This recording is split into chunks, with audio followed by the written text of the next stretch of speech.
Thanks for staying with us on Lifestyles of the Caribbean. We're still in the town of Port Antonio and the village of St. George, where we meet artist Michael Bonnick, who describes his work as fantastic art.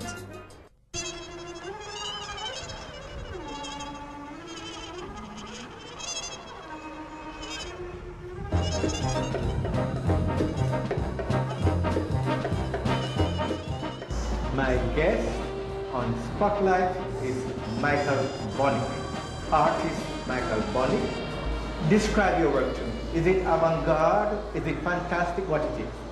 Well, it's a cross-section between the two. Actually, it falls under avant-garde art. I would say it's fantastic art, touching on the surrealistic tendencies, or if you know anything about the surreal movement. Salvador Dali. Yeah, Salvador Dali is such an artist. So I like the fantastic. And because I like the fantastic, I decided to create a body of work that reflected an inner fantasy of mine. And in a world, it's an expression, another form of art.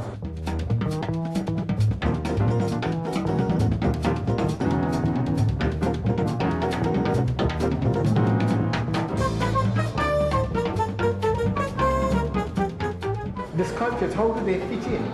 Do you have somewhere in mind for them, or they just have to work themselves in the building here, so to speak? Well, I guess in each project, it carries its own challenges. And I guess one would have to take into consideration the space in which you want to put it. I like creating environments. I like for my sculptures to create an environment, contribute to the environment, creating a mood. So it's more like architecture within a in an architecturally designed building. Right. So they fit perfectly in the space. They complement the space which you're inhabiting.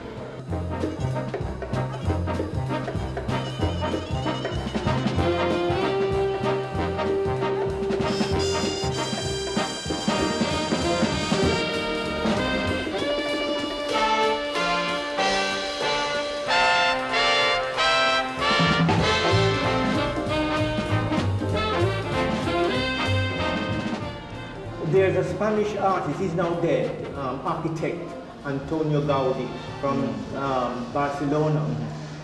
Somehow your works remind me of his architecture and would fit well in his building as they do here.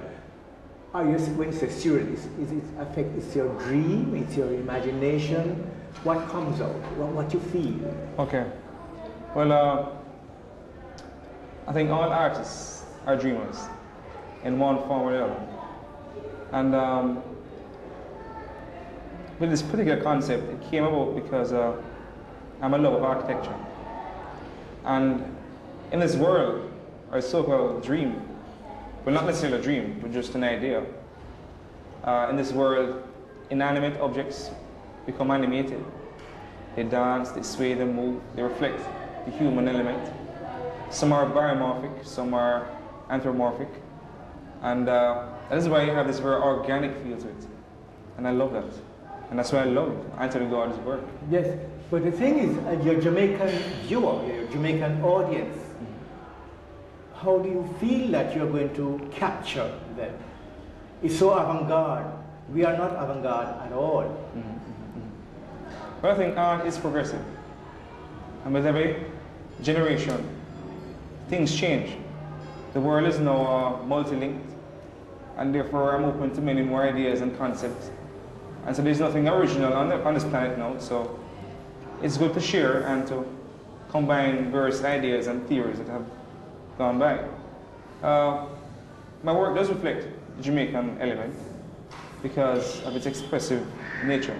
Jamaicans are very expressive people. Where are you from? Originally, I'm from Kingston, but I was born in England. In Kingston. Yeah. And city life as a child, how did the art came out? How you saw it? Well, I would always daydream. Sometimes in class, I'd always go off into a different world. I remember once my mom said to me, boy, I got a complaint from a teacher saying that, boy, I spend my days dreaming, away.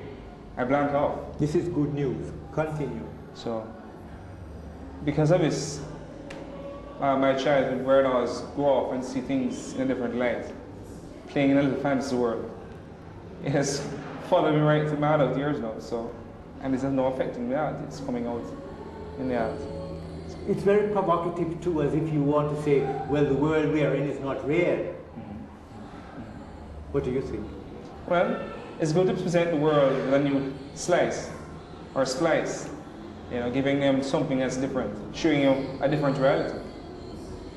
And I like that, creating the bizarre, upsetting various notions and our ideas and concepts or the way we perceive things. I like the idea of upsetting that and presenting something fresh. I mean, the French Impressionists, they actually did that. Yeah. They forced people to see the landscape in a different way. Correct, correct, correct.